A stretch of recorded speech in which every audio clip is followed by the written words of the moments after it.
Hello everyone, welcome back to my channel. আবারও আসলাম আপনাদের জন্য স্বাদ ও লাবণ্যময় চিকেন রান্না। চিকেন রান্না দেখার জন্য সবাই আমার সাথেই থাকুন। করবো এখানে। তার জন্য একটা কড়াই বসে দিলাম আর দিয়ে দিচ্ছি আমি একটু তেল।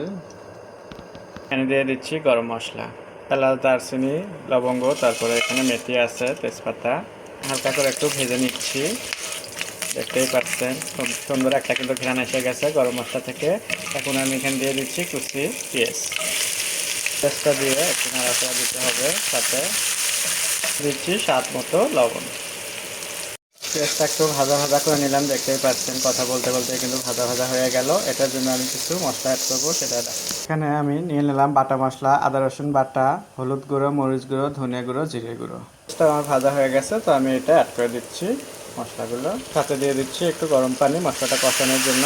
ভালোভাবে এটাকে একটু কষা নিতে হবে মশলার সাথে। এভাবে এখানে আর একটু পানি দিচ্ছি, দিয়ে ভালো করে কষা নিতে হবে 4-5 মিনিটের মতো। এটা দিয়ে আবারও নাড়াচাড়া দিচ্ছি। ভাবে চিকেনের মশলাটা কিন্তু আমি কষে নিচ্ছি, দেখতেই পাচ্ছেন একদম তেলের উপর উঠতেছে। আর একটু হবে, মশলা যখন একদম পারফেক্টভাবে আপনারা কষায় নেবেন তখন কিন্তু মশলা থেকে খুবই সুন্দর একটা ঘ্রাণ আসে। তো মশলাটা কষানো হয়ে গেছে, আমি দিয়ে দিচ্ছি চিকেন। তো চিকেনটাকে আমি আগে থেকে কেটে ধুয়ে রেখে দিয়েছিলাম। এখন মশলার সাথে আমি ভালোভাবে মিশিয়ে নেব। চিকেনটাকে মশলার সাথে এভাবে ভালোভাবে একটু 4-5 মিনিট আপনারা কষায় নেবেন, তাহলে চিকেন রান্না কিন্তু আরও স্বাদ হবে। চিকেনটাকে আমি খুবই ভালোভাবে কিন্তু একটু কষা নিলাম 4 থেকে 5 মিনিট। দেখতেই পাচ্ছেন এখানে পানি বের হয়েছে। আমি এখন ঢাকনা দিয়ে এটাকে আরও রান্না করে নেব 6-7 মিনিটের মতো। আমি এখানে এক্সট্রা পানি দেব না, যেহেতু ভুনা করব। আমি এটাকে ঢাকনা দিয়ে ঢেকে দেব।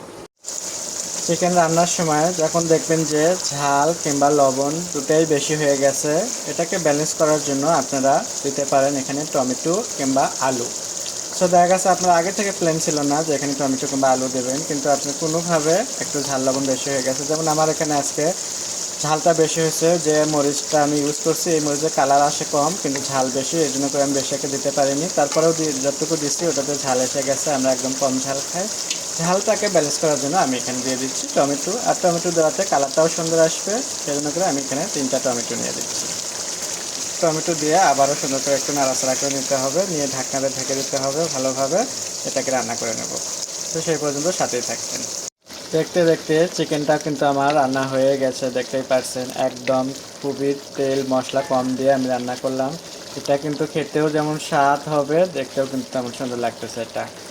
সো আর কিছুক্ষণ আমার এটা রান্না হবে, আশা করি আপনাদের ভালো লাগবে। আপনাদের যদি ভালো লেগে থাকে বাসায় একবার হলেও আপনারা এভাবে চিকেন রান্না করে দেখবেন, যে খুবই মজাদার চিকেন রান্না হয়। চিকেনটা নামানোর আগ দিয়ে আমি একটু দিয়ে দিচ্ছি 3টা কাঁচামরিচ। তো কাঁচামরিচটা একটু হালকা ফেলে দিলাম, ঘ্রাণটা খুব তাড়াতাড়ি আসে যাবে। দিয়ে আমি এখন ঢেকে দেবো, দিয়ে আমি অফ করে দেবো চুলাটা। আশা করি আপনাদের ভালো লাগবে। আপনাদের যদি ভালো লাগে থাকে স্বাদ ও স্বাদের গল্পের সাথে থাকবেন, বেশি বেশি শেয়ার করবেন। নতুন নতুন ভিডিও দেখার জন্য সবাই আমার সাথে থাকবেন।